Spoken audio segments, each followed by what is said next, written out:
YouTube. Daily output.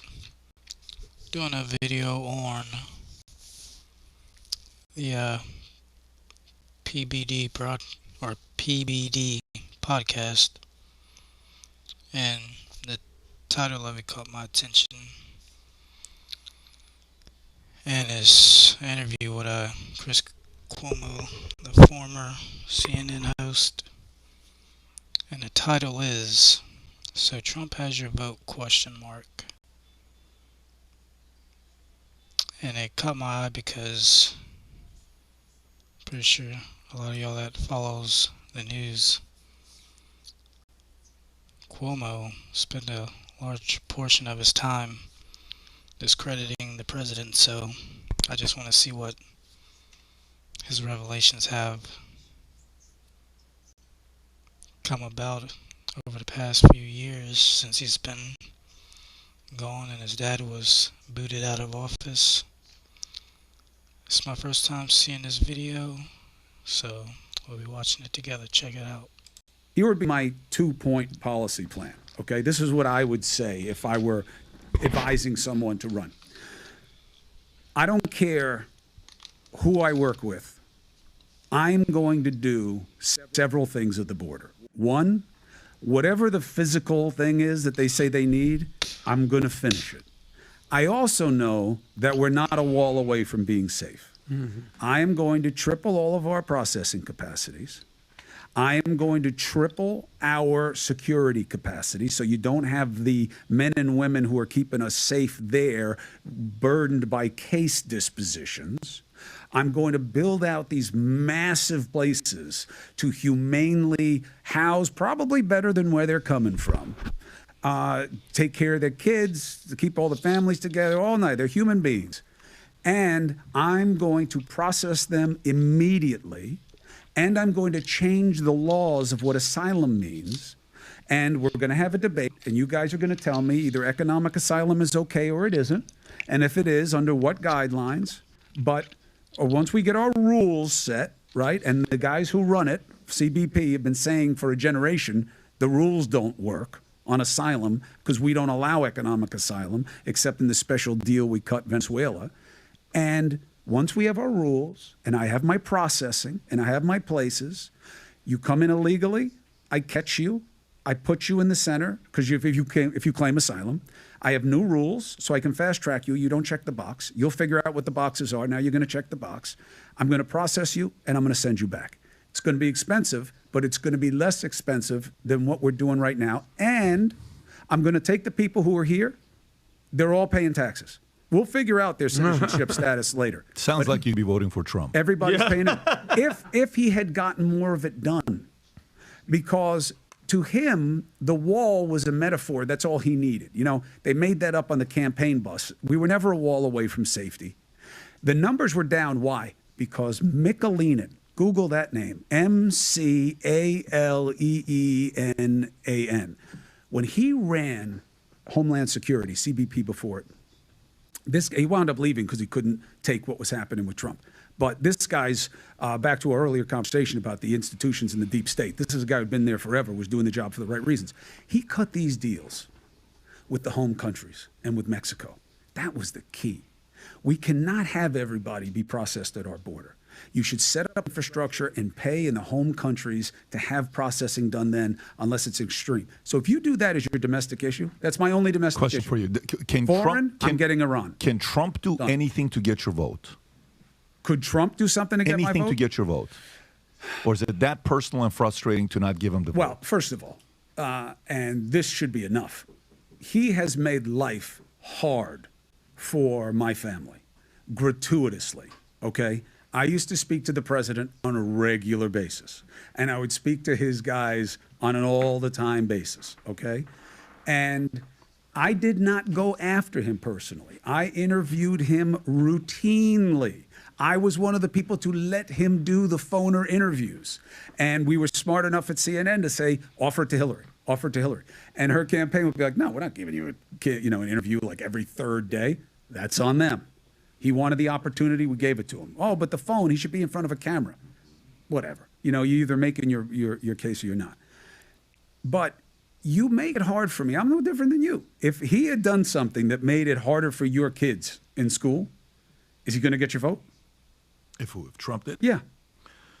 To me, I'm purely based on policy because I don't need to have a relationship with that individual. Okay, meaning, will there be personal stuff that if somebody goes after my brother and that side, absolutely.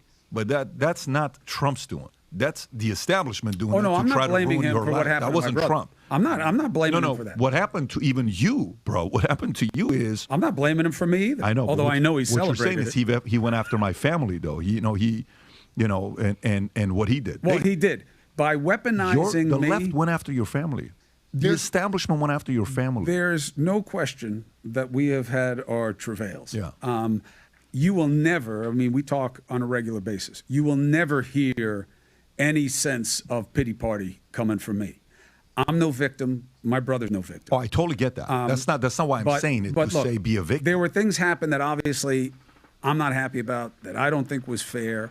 And that's okay, because life is life. Life is not fair. Fair is the only four-letter word my therapist always. I'd just like to intervene and say about all the persecution Trump and his family has gone through over the past 4 years. Says, and I love that line, so I'll steal it.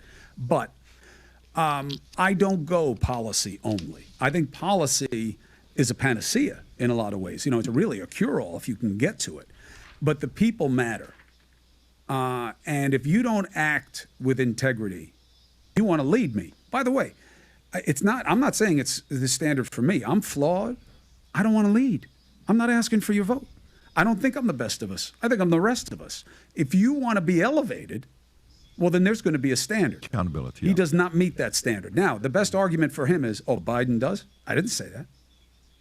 Oh, yeah, but you've said Biden's a nice guy. He is a nice guy. I loved his son, Bo.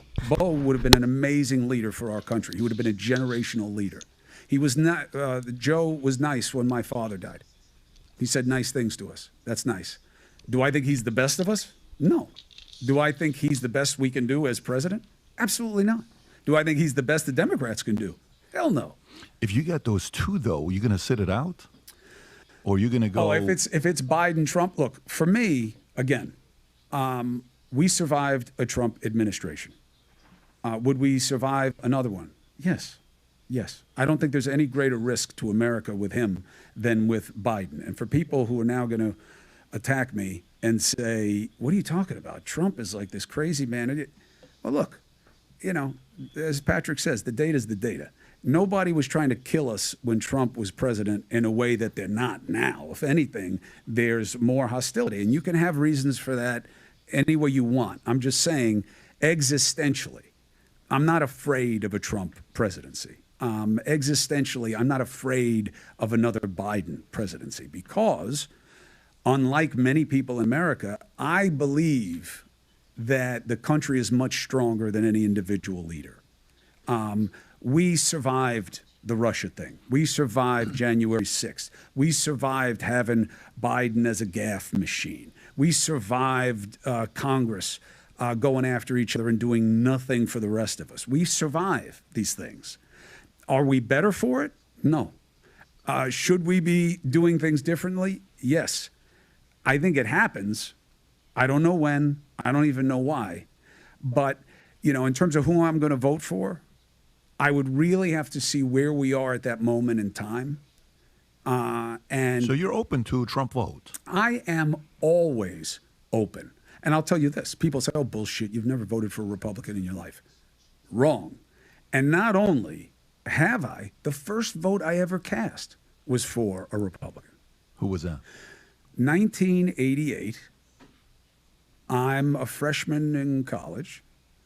Dukakis is running against George H.W. Bush.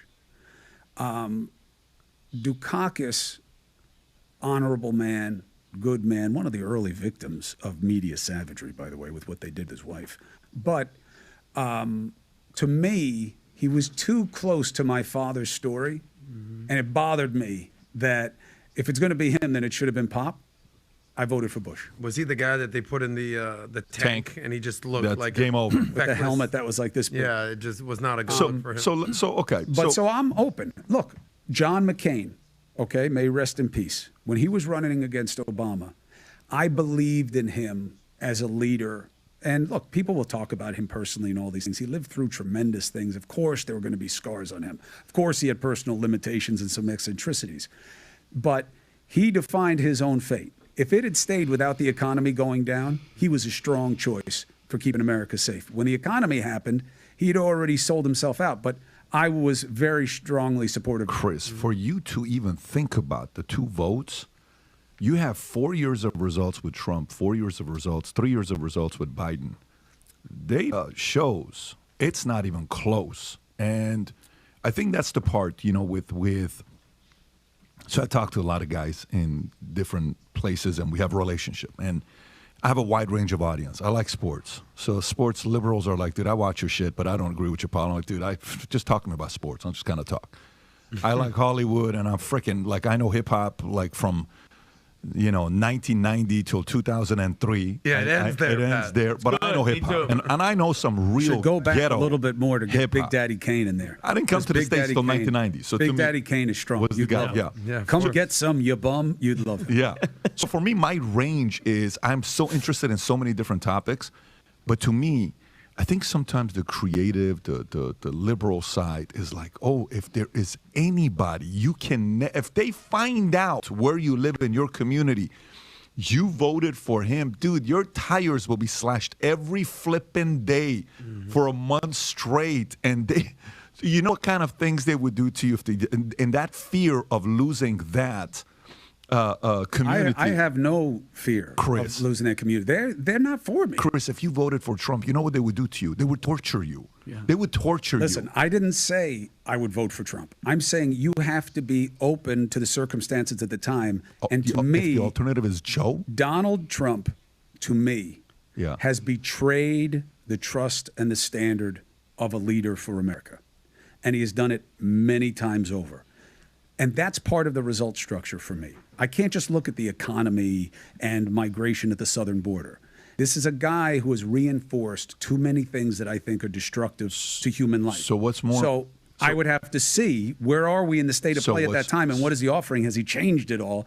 But I got to be open. But I'm telling you, if he's depending on me to win, he's not in good shape. So if it was like, if you're thinking about the risk of crossing the border and that guy, build a wall and we're not going to let him build a wall, and now Biden wants to build a wall because like almost every policy they stopped, they're bringing it back. Like it's validating. But the wall was always a distraction. What made the difference under Trump was two things. One, people believed they were going to have bad outcomes if they came to America with Trump.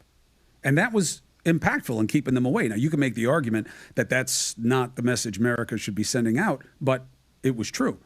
Two, was the deals that they cut with the home countries and with Mexico that Biden got rid of as soon as he came in to do that stupid thing that one administration does when it beats another, to erase the legacy as much as they can. It was a huge mistake. And what Trump didn't do, even though he had the political clout and numbers to do it, was do all these other things that CBP has been begging for, to change the rules, to change the processing capabilities, the housing capabilities. Instead, it devolved into this bullshit sanctuary cities and the wall and the brown menace and the bad hombres. And that's all cheap demagoguery that didn't fix it. He could have fixed it and didn't. The world is a shit show today because nobody fears our president. And if we had another Biden, all the people that you want to do good for, they would get destroyed under another Biden because nobody fears nor respects Biden. He could be a sweetheart of a guy. I don't know. But how do you think Trump bread. would get things done when you know there's going to be an election right away that is a cantilever, right, that balances it out? So now he doesn't have Congress. How's he going to get anything done? Nobody's going to work with him. Well, that's his job, though. But he didn't do it the last time he was in there. He couldn't get deals done. But there's a reason for it because sometimes on your first term you don't want to be too aggressive because you were concerned about your second. You think Trump was suffering from a lack of aggression? I would say sometimes he's a legacy guy. You know he's a legacy guy. So for a guy that's a legacy guy, he doesn't want to be a one-term guy. And don't forget, He Pat, is a that one-term right before he even got in, the fake Russia collusion that everybody was pushing, Chris CNN was pushing it too. He came in with Russia. It was just 4 years of he's compromised. He's this. How are you supposed to do your job when every single day, every freaking news media outlet is saying that you're a Russian asset? I just have And one it's fake. question. I have one question on Trump, and you're talking to somebody who was diametrically opposed to even considering voting for him Now he's the tattoo 4 on his years back. ago. Now I got the Trump stamp on There's my a lower tattoo on back his back. now. But yeah, I'm definitely considering voting for Trump this time. Not even a question. The question is, though, how much can he really get done in just a 4-year term this time? Because it's not like it's a 2-term president. He had his 4 hiatus. Now he's going to get done again. I don't even know The question where you is get how a much- sense of confidence that that's what he wants. Patrick says he's a legacy guy. I would say, okay, maybe his own personal legacy of aggrandizement. The guy's never been about anything bigger than himself in his entire life. I agree with that. He's never built anything that didn't have his name on it, and he's never run anything well that didn't go straight into the ground. So the guy's a little bit of a paper tiger for me in that regard. Now, you're saying, yeah, but compare him to the alternative. Well, that's what the voters are going to do. I look at him as my personal best choice or the country's? No. Well, do I think there are better people in that party? Yeah. The problem that I think is happening, and it's valid, is there's this sort of like romantification of Trump because look at the alternative. It's like if you're running against Biden, it's like, well, the good old days. Yeah, I know, I'm with of you, but it's Trump. about what your standard is. Patrick and you and me and Vinny and Tom, we're sitting here talking about we got to get back to values, we got to get back to standards, we got to back to. Trump's not your guy. Yeah, Trump's not your guy. Trump is here's the rule. I'm going to break it. I'm going to get away with it because I know the game, and everybody does this, so it's okay. You know what's the great thing about data? Again, first 3 years, pre-COVID, the left did everything they could to get instead of making China the enemy, they made him the enemy. First 3 years, it was on fire. No war, peace, things were good. Of course, media destroyed America, dividing them against each other, hardcore, left against right. Trump's the boogeyman. Then COVID happened, and they said, nope, Trump's the enemy. Trump's the enemy. Trump's the enemy. And the people that took the vaccine, they got the vaccine quickly because of Trump. But if you got it quick, Kamala Harris said, I would never take the vaccine that quickly. Then when the party changed, oh, we should take the vaccine now. It's like, what do you stand for? You just stand for what the establishment told you. Well, look, Trump did the same thing, right? You are right. Operation Warp Speed. I live next to a guy who was a fundamental part of it. It would not have happened had former President Trump not cleared so many of the obstacles and made the funding necessary and did exactly what our leaders should do in situations. I don't know how this is normally done, but it's not going to be done this way now. And I don't care what rules I'm breaking. Let's just get this done. It was extraordinary. Then it became weaponized politically, and he had to get quiet about it. It's the only time I've ever heard him booed, is when he would say, I think you should take the vaccine. And people would boo him. Why? It was weaponized by his own people, which doesn't make a lot of sense, but it does show. You know what it always showed to me? It's not about Trump, okay? The grievance, the animus that he is a symbol of, that he motivates, and that he says, I will fight for you. I'm your guy. That allow people to say, look, I don't want to be this guy, except for the money, but he is for me and he's against what I fear most. It was the only time you saw that that's truly the dynamic. It's not Trump. Trump didn't start the fire. Trump didn't create this. Trump recognized it. That's right. Trump recognized it, and he used it. And the only time you saw it was on the vaccine, where when those people, no, I don't trust government. I don't trust. Now you're not my guy anymore. You became an instrument of what I'm worried about. I boo you. It's the only time it's ever happened, because it's the only time he went against his read on what those people were going to want. So again, I'm with you on the data. But I'll tell you where You Pat got to believe that somebody can give you the same policies that you want and get more of them done than Trump. and this is personal with you and Trump, clearly, obviously, totally get it. If anyone did anything to disrespect my family, I'd have a hard time voting for them. But where Pat is absolutely right, you talked about this 2 podcasts ago, Trump is not the enemy. I think we've all been fed this thing of lies where he's the enemy, he's against America, he's anti-American, he's in bed with Russia, and it turned out that was actually false. Yeah, or fake news. I don't believe, and I never believed he was in bed with Russia. What I believed, and I still believe, is that investigation was a waste of time. Ab initio. Oh, that's not what you were saying when you were at CNN. Yes, it was. Go take a look. But you still covered it. That's the job. You got a president who's under investigation by a special prosecutor. You're not going to ignore it unless you're Fox. And even they had to do some of it. What I said from the beginning, and what has always been true, is his campaign did stupid things that they shouldn't have done, that guys who are in that business know not to do when it comes to who they talk to, who wants to help them, and what kind of meetings they take. That is considered collusion as a behavior, not a crime. Collusion is not a crime. Conspiracy is. They were nowhere near conspiracy.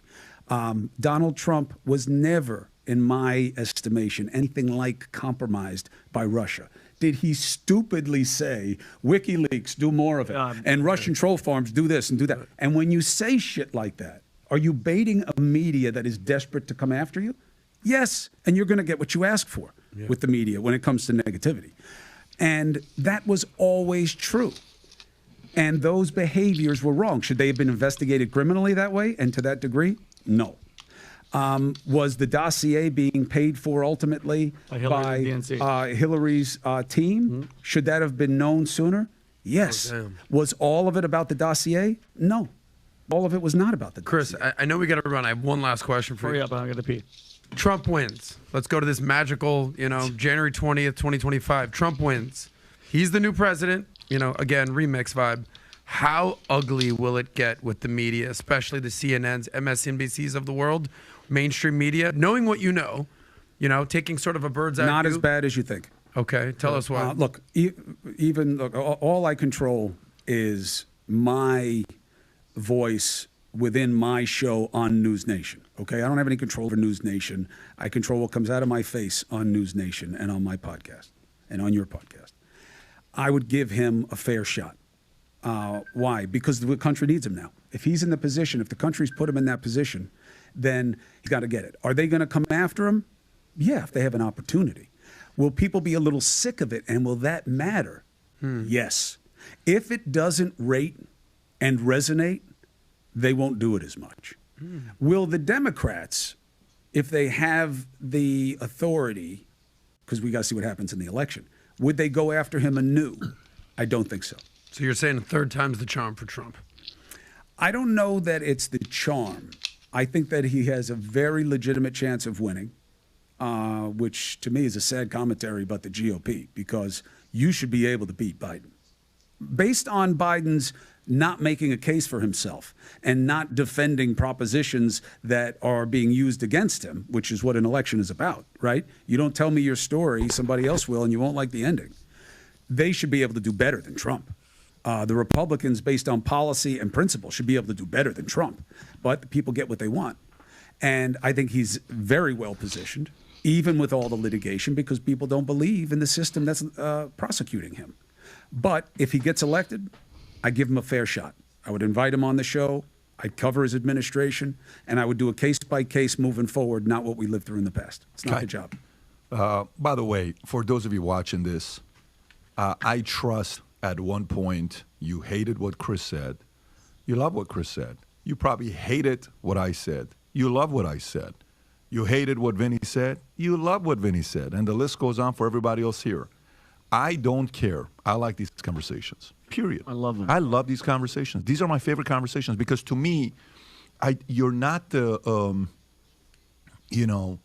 when we talk, we're not going to agree. Some of the best podcasts you and I have ever done is not recorded. It's on a phone call that we just talked. It's the best conversations because it's just you let her rip. But that maybe it's being Armenian, maybe it's being Assyrian, maybe it's being Persian. Like we like a good argument, a good debate, but then we want to go have food together and sit down and talk and do all that stuff.